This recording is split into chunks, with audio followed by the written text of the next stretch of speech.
یکی از عزیزهای خدا حکایت میکنه، مثل این جوانهای ما برین، میگه در جوانیم من یک شخصیت تجارتگار بودم، یک انسان بیزنسمن بودم، دارنده بودم. کاری هر روزه من میگه سر و بدن زیبا کردن، لباسهای زیبا پوشیدن و در قد کوچه گشتن بود. تا اینکه امروز جوانها هم عادت داره وقتی از خانه بیرون شدنش سرش شانه میکنه، لباساش چقدر زیبا میکنه، چه خوشبویی میکنه، تا اینکه یکی در قد کوچه برآمد یگان دختر دیدش نگاهش کنه، گفته این حضرت میگه من خودم زیبا میکردم، لباسی زیبا میپوشیدم، جوان بودم، مغرور مست، در قد کوچه میبرآمدم. میگه روز چنین خودم زیبا کردم، در کوچه برآمدم دیدم یک دختر بسیار زیبا، دختری نورانی، دختری محجبه، یعنی حجاب و ستر رعایه کردگی و از تگ چادر اون شعله نورش نمایان بود، در قد کوچه نمایان است. میگه اون دختر من نگاه کردم، اون دختر که صالحه و خدا ترس بود، میگه سرش پایان کرد، من اهمیت نداد، من نگاه نکرد. میگه من بسیار نگاهش کردم، آمد با پیشم گذشته رفت، چیزی از وی پرسیدم با من صحبت نکرد. بعد از اون میگه آهسته آهسته از قفاش رفتن گرفتم. در اصل وقت انسان با یک شخصیت دیل ببنده از قفاش میره کو، در کجا میدر آمده باشه، تا اینکه بپرسه که وای دختری کی بود، دختری کی هست، از کجا هست. میگه از قفاش رفتن گرفتم آهسته آهسته. بعد از اون میگه کمی رفتم، اون دختر احساس کرد که من از قفاش هستم. بعد از اون میگه دجاش ایستاد، گشت گفت برادر، گفت از قفای من کجا میآیی؟ چی مقصد داری؟ از من چی میخواهی؟ میگه گفتم که من به تو عاشق شدم، من محبت تو، عشق تو در دل من جا گرفته، من تو را دوست داشتم.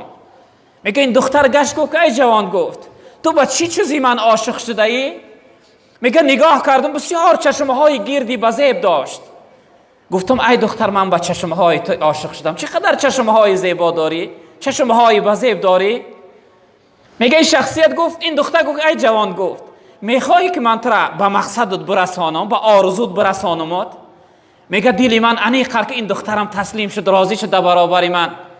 گفتم البته من میخواهم که به آرزو و مقصد من برسانی. میگه این دختر گفت همینجا کم ایست، من ترا همین لحظه به آرزوت میرسانم. اون جایی میگه ما ایستاده بودیم، البته را بری راه بود، یک در هوی بود، یک دروازه. این دختر میگه در همون دروازه داخل شد، از بین یک کمی گذشت، از اون دروازه میگه یک غلامزن سال رفته در دستش یک طبق، در بالای طبق یک رومال بار کرده بیرون شد. من دید که یک جوان ایستاده. گفت ای جوان، با چشمهای همون دختر زیبا شما عاشق شده بوده؟ میگه گفتم بله من عاشق شدم. بعد از اون میگه این زن رومال از بالای طبق گرفت، من دیدم که در درون طبق چشمهای اون دختر گذاشته شدند. این دختر داخل خانه شد، این زن حکایت میکنه، داخل خانه شد، چشمها را از سر گرفت و در طبق گفت یک جوان با همین چشمهای من عاشق شده، بربطه تا اینکه با مقصدش برسه. میگه این حادثه را دیدم، وجود من لرزه فرا گرفت، به خانه را آمدم. میگه به خود نمی آمدم، اون شب تا سحر خوابم نبرد. وقتی سحر شد میگه در حال خیستم، راست نزدی در این شخصیت آمدم، در زدم. میگه همون پیرزن در کشاد بیرون شد. گو ای جوان با چی میخواهی؟ از اون دختر چیزی میخواستی برات داد، با چی میخواهی؟ کجا آمده ای؟ گو بخشش مادر، من بخشش پرسی آمدم، من خواستم که از اون دختر بخشش بپرسیم که برای من خوشه اینقدر آزار داد، اینقدر عذاب داد خوشه. میگه این پیرزن گفت که ای فرزندم، گفت دیر کردی. اون دختر همون دیروز وقتی چشمهاش از سر گرفت و برای تو داد، یک دعا کرد و بعد از اون دعا جان داد. ما دیروز او را در خاک سپاریدیم.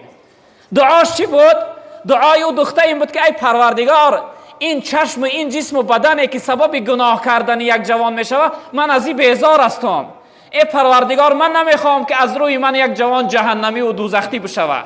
پروردگار اگر از تو از من راضی باشی، همین امانتی جان از بدن من بگیر. من در این دنیا دلتنگ شدگی هستم، من دیگه در این دنیا زندگی نمیخواهم.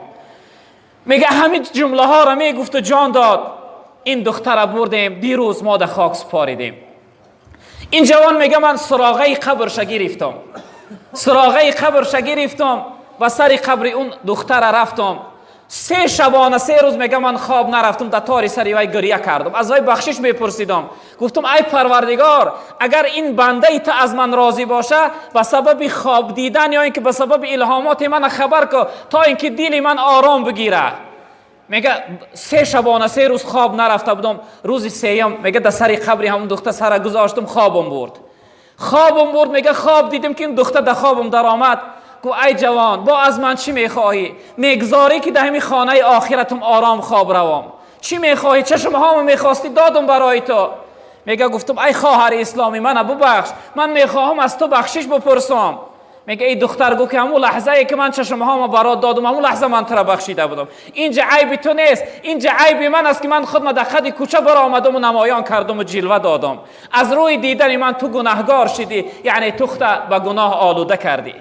بعد از اون میگه از این دختر بخشش پرسیدم و از این دختر یک خواهش کردم. گفتم ای که خواهر اسلامی، برای من بدبختی گناهگاری گمراه یک نصیحت کن تا اینکه اصلاح شوم، تا اینکه بعد از آن حیات ما یعنی خوشبختانه در عبادت و بندگی بگذرانم. میگه این خواهر اسلامی یک نصیحت کرد برای من.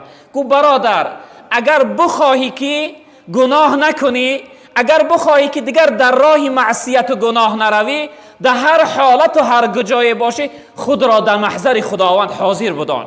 در هر کجای باشی انیق بدان که خداوند تو را دیده ساده است. ای بدبخت، آیا در محضر خدا، در نزد خدا تو چی نوع گناه میکنی؟